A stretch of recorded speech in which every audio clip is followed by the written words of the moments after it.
Hello అండి, welcome to tree media devotional. ఈరోజు మనతో ప్రముఖ జ్యోతిష్యులు బ్రహ్మశ్రీ నందిబట్ల శ్రీహరి శర్మ గారు ఉన్నారు. నమస్తే సార్. వాగర్థావివ సంపృక్తౌ వాగర్థ ప్రతిపత్తయే జగతః పితరౌ వందే పార్వతీ పరమేశ్వరౌ. సదాశివసమారంభాం శంకరాచార్య మధ్యమాం అస్మదాచార్య పర్యంతం వందే గురుపరంపరాం. ఆదిత్యాయ చ సోమాయ మంగళాయ బుధాయ చ గురుశుక్ర శనిభ్యశ్చ రాహవే కేతవే నమః. ఫస్ట్ ఎపిసోడ్లో మనం కాలసర్ప దోషం గురించి, అలానే ఎవరి జాతకంలో కాలసర్ప దోషం ఉంటుంది అనేది మాట్లాడుకున్నాము. ఏ ఏ తేదీలు ఏ ఇయర్లో జన్మిస్తే కాలసర్ప దోషం ఉంటుంది సార్? వీక్షించేటువంటి ట్రీ మీడియా డివోషనల్ ప్రేక్షకులు మొదటి భాగంలో ఈ కాలసర్పదోషానికి సంబంధించినటువంటి మొదటి భాగంలో అసలు కాలసర్పదోషం ఎలా ఏర్పడుతుంది, కాలసర్పదోషాన్ని ఏ విధంగా గుర్తించాలి జాతక ప్రకారము, అలాగే ఈ కాలసర్పదోషం అది యోగమా అవయోగమా, ఒకవేళ కాలసర్పదోషం ఇబ్బంది పెట్టేటట్టయితే ఏ విధంగా దాన్ని యోగం కింద మార్చుకోవాలి అనేటువంటి కూలంకషమైనటువంటి విషయాల్ని మనం ఫస్ట్ ఎపిసోడ్లో తెలుసుకున్నామమ్మా. ఈ యొక్క ఎపిసోడ్లో ఏ ఏ డేట్, ఏ మంత్, ఏ ఇయర్ జన్మిస్తే కాలసర్పదోషం అనేది ఆపాదించబడుతుందో మనము తెలియచేసుకుందాం. ఎందుకంటే ఈ వీడియో వీక్షించేటువంటి ప్రేక్షకులకి చాలా ముఖ్యమైనటువంటిది. ఎందుకనంటే మీ పిల్లలు అభివృద్ధిలోకి రాలేకపోయినా, లేదా చదువు సరిగ్గా చదవలేకపోయినా, సరైన ఉద్యోగం రాలేకపోయినా, పెళ్ళిళ్ళు కాకుండా ఇబ్బంది పడుతున్నా, సంతానం కలగకపోయినా, దాంపత్య సమస్యలు ఉన్నా, ఇలా ఏ సమస్యకైనా కానీ ఈనాడు ఒక ఫ్యాషన్గా మారిపోయింది, ఒక ఊతపదంలాగా మారిపోయింది. ఎవరి దగ్గరికి వెళ్ళినా కాలసర్పదోషం అని అంటుంటారు. ఇప్పుడు ఈ వీడియో గనక మీరు గనక ఆశాంతం శ్రద్ధతో గనక వీక్షించినట్లయితే తప్పకుండా ఇప్పుడు నేను చెప్పబోయే తేదీలు, మంత్, ఇయర్లో మీ పిల్లల యొక్క డేట్ ఆఫ్ బర్త్ గనక ఉంటే అది కాలసర్పదోషముగా భావించుకోవాలి. ఇప్పుడు నేను చెప్పబోయే డేట్స్లలో కనుక మీ పిల్లల డేట్ ఆఫ్ బర్త్ లేకపోతే అది కాలసర్పదోషము కాదు, నిర్భయంగా మీరు ప్రశాంతంగా ఉండవచ్చు. అయితే వీక్షించేటువంటి ట్రీ మీడియా ప్రేక్షకులకు చెప్పాల్సినటువంటిది ఏంటంటే, పితృదోషం ఉన్నటువంటి కుటుంబాలలో పిశాచ గ్రహాలైనటువంటి రాహుకేతులు, అవి మనకు కాలగ్రహాలు అని చెప్తుంటుంటారు. ఈ యొక్క రాహుకేతుల యొక్క సందర్భంలోనే కనుక కాలసర్పదోషంలోనే జన్మిస్తారు. కాబట్టి పిల్లలు దీన్ని పితృశాపంగా, అనగా పితృదోషం ఉన్నటువంటి లక్షణాల్లో ఈ కాలసర్పదోషంలో జన్మించడం కూడా పితృశాపానికి కారణం. కాబట్టి పితృదోష నివారణార్థమై ప్రతి నెల మా పీఠం ఆధ్వర్యంలో తండ్రి వైపు 7 తరాలు, తల్లి వైపు 4 తరాల్లో ఏవైనా దుర్మరణాలుగా road accident, fire accident, suicide attempt, నదిలో బావిలో పడి చనిపోవడం, ఇంట్లోంచి వెళ్ళిపోవడం, లివర్ ఫెయిల్ అయ్యి, కిడ్నీ ఫెయిల్ అయ్యి, క్యాన్సర్తో చనిపోవడం, 60 సంవత్సరాల లోపల ఏ విధంగా చనిపోయినా, అలాగే వివాహం కాకుండా ఇబ్బందులు పడుతున్నా, దాంపత్య సమస్యలు ఉన్నా, మీ కుటుంబంలో కులాంతర మతాంతర వివాహాలు జరిగినా, సంతానం కలగకపోయినా, కాలసర్పదోషంలో జన్మించినా, కరోనాలో చనిపోయినా, ఇవన్నీ పితృశాపాలు. కాబట్టి పితృదోష నివారణకి ప్రతి నెల మా పీఠం ఆధ్వర్యంలో పితృదోష నివారణ పూజలు, హోమాలు అనేటువంటి జరిపించడం జరుగుతున్నాయి. అవకాశం ఉన్న వాళ్ళు కార్యక్రమ తదనంతరం కాంటాక్ట్ చేసి పూర్తి వివరాలు తెలుసుకోవచ్చు. ఇక మనం వివరాల్లోకి వెళ్ళినట్లయితే ఈ యొక్క డైరెక్ట్గా మీకు తెలియచేస్తున్నాను. ఏ ఏ డేట్స్, ఏ ఏ మంత్ నుంచి, అనగా 1947 మనకు స్వాతంత్రం వచ్చినటువంటి 1947వ సంవత్సరం నుంచి 2050 సంవత్సరాల మధ్యకాలంలో, భవిష్యత్తు కూడా మీకు ఇప్పుడే తెలియచేస్తున్నాను. భవిష్యత్తులో 2050 సంవత్సరం వచ్చేంత వరకు, అనగా ఒక 100 సంవత్సరాల నిడివి కాలంలో ఏ ఏ డేట్స్, ఏ ఏ మంతులలో మీ యొక్క పిల్లలు జన్మించినట్లయితే అది కాలసర్పదోషమో ఇప్పుడు మీకు పూర్తి సంపూర్ణమైనటువంటి సశాస్త్రీయమైనటువంటి వివరాలు మీకు తెలియచేస్తున్నాను. ఈ ఇన్ఫర్మేషన్ అంతా కూడా అథెంటికేషన్ ఇన్ఫర్మేషన్, అధికృతమైనటువంటిదిగా మీ వీక్షించేటువంటి ట్రీ మీడియా డివోషనల్ ప్రేక్షకులు గమనించాలి. ఇక వివరాల్లోకి వెళ్ళినట్లయితే 3 ఆగస్టు 1947 నుంచి 3 సెప్టెంబర్ 1947 మధ్యలో జన్మించిన వాళ్ళు, 27 జూలై 1955 నుంచి 31 అక్టోబర్ 1955 మధ్యలో, 2 డిసెంబర్ 1959 నుంచి 13 మార్చి 1960 సంవత్సరాల మధ్యలో జన్మించిన వాళ్ళు, 13 అక్టోబర్ 1961 నుంచి 29 అక్టోబర్ 1961 మధ్యలో, 7 ఫిబ్రవరి 1964 నుంచి 27 ఏప్రిల్ 1964 మధ్యలో, 29 జూన్ 1968 నుంచి 27 ఆగస్టు 1968 మధ్యలో జన్మించిన వాళ్ళు, 18 మార్చి 1973 నుంచి 31 మే 1973 మధ్యలో, 29 జూన్ 1976 నుంచి 20 సెప్టెంబర్ 1976 మధ్యలో, 30 మే 1977 నుంచి 16 సెప్టెంబర్ 1977 మధ్యలో జన్మించిన వాళ్ళు, 10 మే 1978 నుంచి 22 జూలై 1978 మధ్యలో, 29 సెప్టెంబర్ 1980 నుంచి 21 డిసెంబర్ 1980 మధ్యలో, 9 అక్టోబర్ 1981 నుంచి 30 నవంబర్ 1981 మధ్యలో జన్మించిన వాళ్ళు, 9 ఆగస్టు 1982 నుంచి 20 అక్టోబర్ 1982 మధ్యలో, 29 జనవరి 1985 నుంచి 5 మార్చి 1985 మధ్యలో, 22 జనవరి 1986 నుంచి 27 మార్చ్ 1986 మధ్యలో జన్మించినటువంటి వాళ్ళు, 19 నవంబర్ 1995 నుంచి 3 ఫిబ్రవరి 1996 మధ్యలో జన్మించిన వాళ్ళు. చూశారు కదా. 27 డిసెంబర్ 1986 నుంచి 19 నవంబర్ 1995 మధ్యలో జన్మించిన వాళ్ళు ఎవ్వరికీ కూడా కాలసర్పదోషం లేదు. అంటే ఒక డెకేడ్, ఒక 10 సంవత్సరాల వరకు జన్మించినటువంటి వాళ్ళకి కాలసర్పదోషం లేదు. 1987 నుంచి 1995 నవంబర్ అంటే 95 మధ్యలో జన్మించిన ఎవ్వరికీ కూడా కాలసర్పదోషము లేదు. దీన్ని వీక్షించేటువంటి ట్రీ మీడియా ప్రేక్షకులు నోట్ చేసుకోండి. ఎందుకంటే వివాహం కావాల్సినటువంటి అబ్బాయిలు అమ్మాయిలు 87 నుంచి 96 మధ్యలో జన్మించిన వాళ్ళే, 95 మధ్యలో జన్మించిన వాళ్ళు.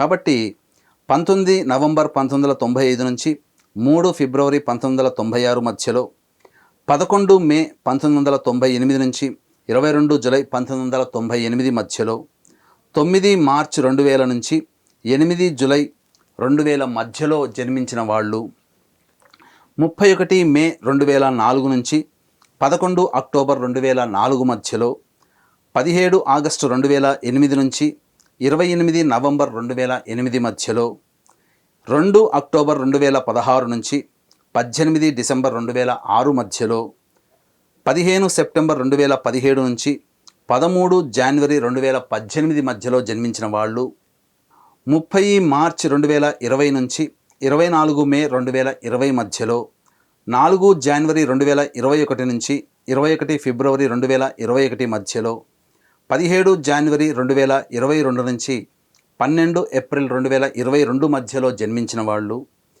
18 మే 2025 నుంచి 4 జూన్ 2025 మధ్యలో, 10 ఏప్రిల్ 2026 నుంచి 4 జూలై 2026 మధ్యలో, 21 జూలై 2035 నుంచి 2 ఆగస్ట్ 2035 మధ్యలో జన్మించిన వాళ్ళు, 6 ఆగస్టు 2038 నుంచి 4 జూలై 2038 మధ్యలో, 9 సెప్టెంబర్ 2039 నుంచి 17 నవంబర్ 2039 మధ్యలో, 15 జూన్ 2040 నుంచి 12 అక్టోబర్ 2040 మధ్యలో జన్మించిన వాళ్ళు, 30 నవంబర్ 2042 నుంచి 12 మార్చ్ 2043 మధ్యలో, 25 డిసెంబర్ 2043 నుంచి 7 జనవరి 2044 మధ్యలో, 22 అక్టోబర్ 2044 నుంచి 20 జనవరి 2045 మధ్యలో జన్మించిన వాళ్ళు కాలసర్పదోషంలో జన్మించుతారు.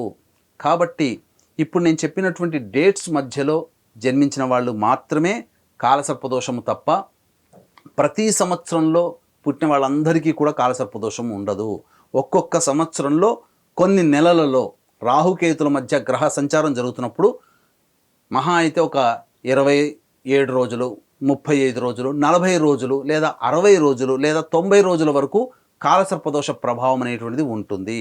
కాబట్టి ఆ సమయంలో జన్మించిన వాళ్ళని మాత్రమే మనం కాలసర్పదోషంలో జన్మించిన వాళ్ళుగా గుర్తించాలి. కాబట్టి తప్పనిసరిగా ఈ యొక్క సంబంధించినటువంటి డేట్స్ని మీరు మళ్ళీ చూడండి.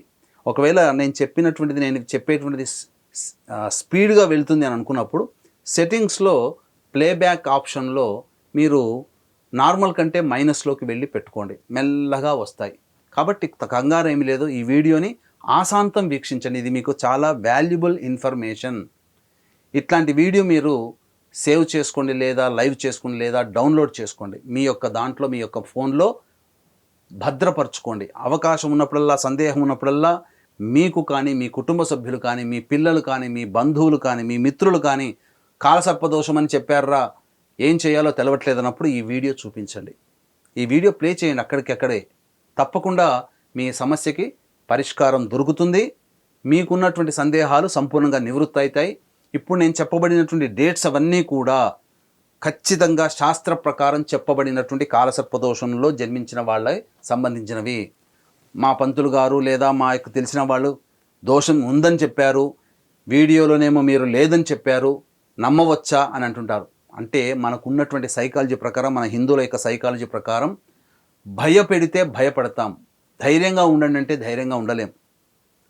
అలాగే దేవుణ్ణి చూసి సంతోషపడడం కంటే దయ్యాన్ని చూసి భయపడడమే ఎక్కువగా ఉంటుంది మనలో. కాబట్టి లేదు, ఈ యొక్క డేట్స్లలో, ఈ యొక్క ఇయర్లో, ఈ మంత్లోనే జన్మించిన వాళ్ళకి మాత్రమే కాలసర్పదోషం అని చెప్పి ఘంటాపదంగా నిక్కచ్చిగా చెప్తున్నప్పుడు మీరు ఎవరో మీ యొక్క పిల్లల జాతకాన్ని, మీ తెలిసిన వాళ్ళ జాతకాన్ని చూసి కాలసర్పదోషం అని చెప్పారు, ఈ వీడియోలో లేదు అని అంటున్నారు అని చెప్పిన భయపెట్టిన వాళ్ళనే మీరు ఇంకా భయపడకండి. లేదు అని చెప్పినప్పుడు నిర్భయంగా ఉండండి అని చెప్పడంలో ఏమాత్రం సందేహం లేదని చెప్పవచ్చు. అలాగే సార్, ఈ కాలసర్ప దోషంలో జన్మించిన వారు ఎలాంటి పరిహారాలు చేసుకోవాలి? కాలసర్పదోషంలో ఇప్పుడు నేను చెప్పబడినటువంటి డేట్స్లలో గనక మీ యొక్క పిల్లలు కానీ, బంధువులు కానీ, స్నేహితులు కానీ ఉండినట్లయితే పరిహారాలు ఏం చేసుకోవాలని చెప్పి చాలామంది అంటుంటారు.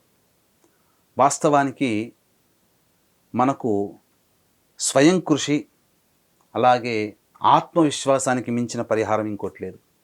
అందుకనే గీతలో కూడా శ్రీకృష్ణ భగవానుల వారు ఏం చెప్పారు, నువ్వు ఏ పనైనా తలపెట్టు, షడ్భాగంతు మనుష్యాణం సప్తభాగం దైవచింతనం, 6 భాగాలు నువ్వు చెయ్యవయ్యా, 7వ భాగం నాకు వదిలిపెట్టు.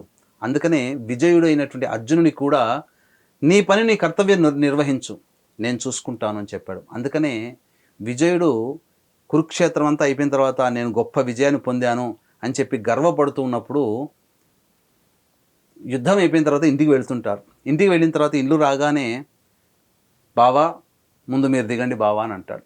నేను అవసరం లేదయ్యా, నువ్వు దిగవయ్యా అని అంటాడు. అని ఇద్దరి మధ్య సంభాషణ కొంత జరుగుతూ ఉంటుంది. నువ్వు దిగంటే నువ్వు దిగు, నువ్వు దిగంటే నువ్వు దిగని. చివరికి బావ వినడం చెప్పి అర్జునుడు దిగుతాడు.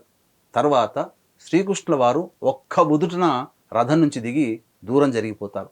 ఆ రథం అంతా పెళపెళపెళమని బాంబులు పడితే ఎలా ఉంటుందో అలా మొత్తం భస్మీపటలం అయిపోయింది, బూడిదైపోయింది. ఏంటి బావా ఇంత వైపరీత్యం ఏంటంటే, నువ్వు యుద్ధం చేస్తున్నావు, యుద్ధం చేసేటువంటి సందర్భంలో నువ్వు శత్రువునే టార్గెట్ చేస్తున్నావు, కానీ నిన్ను నలుదిక్కులా నిన్ను శత్రువులు టార్గెట్ చేశారు. ఆ శత్రువులు సంధించినటువంటి బాణాలు, అస్త్రశస్త్రాలన్నీ కూడా నా కాలి కింద అదిమి పట్టనయ్యా. ఒకవేళ నేను దిగాననుకో రథంతో సహా నువ్వు కాలిపోతావు, కానీ నేను రక్షించాలనే ఉద్దేశంతో నేను చేశాను. అంటే ఇక్కడ దీని యొక్క నీతి మనం భగవద్గీత యొక్క మనకు ఉన్నటువంటి యుద్ధం ద్వారా, భారత యుద్ధం ద్వారా మనం తెలుసుకోవాల్సిన నీతి ఏంటంటే, భగవంతుడు నేను నమ్ముకో. అర్జునుడు అదే కృష్ణుని నమ్ముకున్నాడు. అందుకనే దుర్యోధనుడు అర్జునుడు ఇద్దరికి వెళ్ళి సహాయం కావాలని వెళ్ళినప్పుడు దుర్యోధనుడేమో నీకున్నటువంటి సమస్తమైనటువంటి సైన్యం నాకు కావాలన్నాడు, కానీ దైవాన్ని నమ్ముకున్నటువంటి అర్జునుడు నువ్వు నాకు రథసారివైతే చాలు అనుకున్నాడు. అందుకనే కృష్ణుడిని దైవాంశంగా నమ్ముకున్నటువంటి అర్జునుడు యుద్ధంలో విజయుడయ్యాడు. దైవం కూడా వదిలిపెట్టల. కృష్ణుడు ఏ విధంగానైతే అర్జునుని కాపాడుకున్నాడో దైవం కూడా మనల్ని కాపాడుతుంది. అందుకనే మనం చేయాల్సిన పని మనం చేయాలి, దైవం మనల్ని కాపాడుతుంది. ఏం చేయాలి?